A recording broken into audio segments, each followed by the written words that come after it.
doon si Nathaniel kay Alma. Ngunit tumakas ang binata sa kanyang ama sapagkat di niya ito mahal. Tinakwil si Nathaniel ng kanyang ama at nagpatuloy sila Jessa at Nathaniel sa kanilang pag-ibigan at nagbunga na ang kanilang pagmamahalan hanggang sa nangyari sa kanyang ina.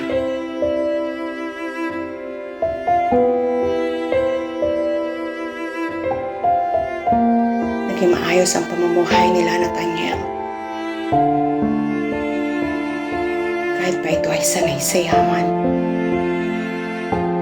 Ngunit isang araw, may blessing ang dumating sa kanila. Ang pinagbubuntis ni Jessa. Ang saya ng dalawa sa pagbubuntis nito. Hanggang isang araw, mayroong nabalitaan si Nathaniel mula sa Asyenda Salvacion. At muli lalong naging magulo ang sitwasyon sa kanila. Naging mas mabangi si Don Julio simula nang mamatay ang ina ni Nathaniel. Kung ano ang iringan noon, mas lalong lumala ito simulang namamatay ang asawa nito. At marami ang namamatay. Maraming nadadamay sa hidwaan ng dalawang angkan. Maraming namamatay. Di maiwasan ni Nathaniel maging malungkot sa mga nangyayari sa kanila. Ngunit wala akong magagawa. Sa ngayon, mahalaga ang pamilya ko. Lumipas sa buwan, nanganak na si Jessa. Isang napakagandang babae. Ngayon, matatawag na tayong pamilyang mahal ko. Hindi man ako isang kasing yaman dati. Ngunit pupunuin ko ng pag-ibig at pagmamahal ang anak natin. Napakasaya nila. Biglang nasambit ni Nathaniel na, sana kung nandito ka lamang mama, siguro isa ka rin masaya para sa apo mo. Sana malaman na sinong pumatay sa iyo mama. Isang araw nga nabalataan ni Nathaniel tungkol sa kanyang ina. At ang kaganapan na sunugan sa kanilang pagkaari. Paggawaan ng tubuhan na pang-export. At ito ay paborotong puntahan ng ina. At doon nila natagpuan ang kanyang pinakamamahal na ina. Na walang buhay at ilang saksak ang tama sa katawan. Sa tuwing palad, maraming nadamay sa pangyayaring sunugan. Lumipas ang taon, lumaki na ang kanilang anak. Isang napakagandang bata. At kitang-kita dito ang pagkawig sa kanyang ina na si Jessa. Di man sila mayaman. Ngunit sapat lamang para sa kanila ang pangangailangan. Nagsisikap si Nathaniel para sa kanyang mag-ina. Minsan ng gabi, nagiging araw na. Ngunit dumating ang oras na nakakaipon at nakabili sila ng bahay. Salamat sa Diyos sa lahat ng blessing namin. Ngayon, unti-unti ko nang may bibigay ang kakinawahan sa mag-ina ko.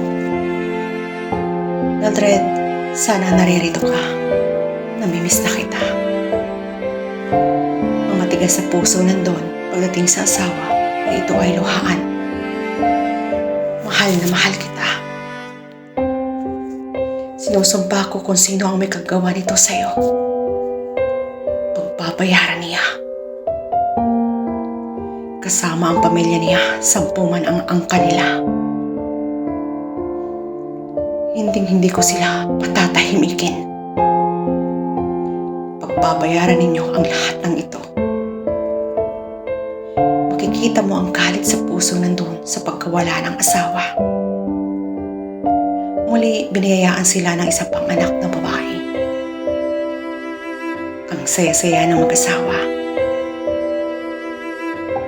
Ngunit kung gaano katahimik ang pamilya ni Nathaniel ngayon, ay siya rin kagulo sa Puerto Salvacion. At isang araw nalaman na nila doon ang pumatay sa kanyang asawa. At at ito'y kagawan ng kabilang angkan, ang mortal nilang kaaway. At isang araw, nagkasalubong ang lantas ng mortal na magkaaway, at ito'y mismo sa harapan ng simbahan. Doon na sila napang-abot at sabay-sabay nagbunot ng baril. At hanggang sa huli, tumanak muli ang dugo sa harapan ng simbahan ng Puerto Salvacion. Isang putok handusay ang kalaban. Ang tinamaan ay ang ama ng kabilang angkan. Ang padre pamilya ng kabilang angkan ang nasawi. Walang awa kung pumatay ang kanyang ama ni Nathaniel. Ang nanalo ay ang pamilya ni Nathaniel. Doon lalong naging mabangis ang doon. Lahat ng pag-aari ng kabilang angkan ay nauubos ni lahat. Dahil sa kagawa ng Don Julio, paubos na ang kayamanan ng mortal ng kaaway. Ang kaisa-isang kabuhayan nila ngayon, palugi na, wala na nagtitiwala.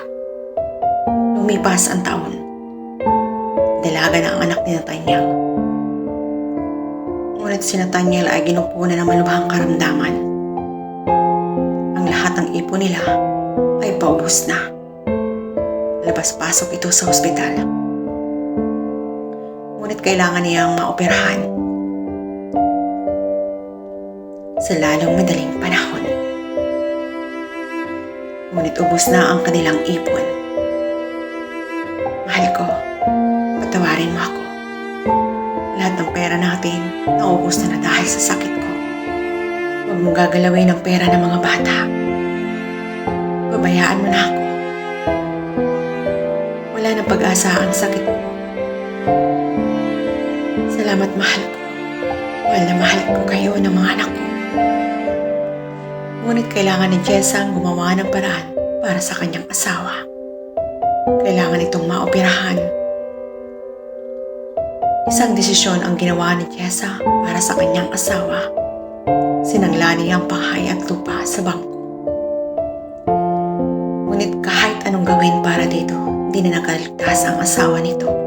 At sa oras ng operasyon, doon din binawian ito ng buhay. Naging malungkutin si Jessa. Ngunit kailangan itong maging matatag para sa mga anak. Lumipas ang buwan, taon. Makikita mo sa dalawang anak ni Jessa ay ang matapang, matatag at may isang salita. Ito ang bunsong anak. Kabaliktaran ng panganay. Ito ay isang writer ng bakit emotional. Ngunit may katigasan ng ulo kapag ginusto. Hanggang 2 buwan na lamang ang nilalabay sa bahay na sinangla nila. Mama, di sasapat ang pera para sa ating bayaran. Kunting panahon na lamang ang nalalabay para sa bahay. Hanggang naisip nila ang susi na ibinigay ng kanyang lola. Pinag-usapan nga nila ang pin. Ang susi na ito ay para sa kahadiyero. Ngunit asan ang kahadiyero? At ang panganay na si Melet ay, Mama, pupunta ko sa Puerto Salvacion para makuha ko ang kahadiyero kung saan ito nakalagay. Hindi ka pupunta sa Salvacion, anak. Makinig ka. Magulo doon mamaya, mapano ka pa. Pero kailangan natin ang pera, Mama. 1 buwan na lamang mawawala na ito. Gagawa ko ng paraan. Makabenta lang ako. Si Jessa ay isang agent ng mga bahay at lupa. Bukas may lakad ako, maibebenta ko lang ito, mababayaran natin ang bahay at lupa. Inubukasan din, lumakad na si Jessa upang makabenta ng lupa at bahay. Inabukasan rin lumakad si Melet papuntang Puerto Salvacion. Ngunit hindi ito nagpaalam sa ina. Tanging ang kapatid nito ang may alam. Ngunit ayaw ni Jewel na pumunta sa lolo nito ang kapatid. At si Milet malapit na makarating sa patutunguhan. Ngunit sa hindi inaasahan, nasira pa ang sasakyan nito. Ngunit ang kinatitirikan nito ay malayo sa kabihasnan. Bihirang makakita ng mga tao. Hanggang may napagawi sa kanya. Miss, anong may tutulong ko? Ang sabi nito sa dalaga. Natulala si Milet sa kanyang harapan. Oh my God, ang tangi na lamang nasabi nito sa sarili ng palihim. Ngunit hindi kaila sa binata ang ginawi ng dalaga. Natawa na lamang ito ng palihim. Anong problema, miss? Ayaw umandar ang car ko. May kilala ka ba na nag-aayos dito na malapit? Titingnan ko muna, ha? Ngunit hindi ito kumibo. At tinignan nito ang sasakyan ni Milet. At ang sabi ng binata, kailangan matingnan ito dahil putulang ko man ang iyong sasakyan. Ngunit si Milet ay patuloy lamang nakatutulala. Miss, saan ka ba nakatira at ihahatid kita? Ako pala si Omar. Ikaw, saan ka pupunta? Hindi ka taga rito. Pupuntahan ko ang Puerto Salvacion. Nagulat si Omar ngunit hindi ito nagpahalata. Gusto mo magpaiwan.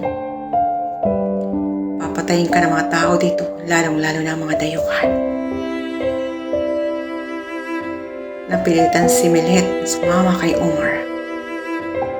Saan hahantong ang tagpong ito ngayon? Nakita na ang dalawang angka na mortal na magkakaway.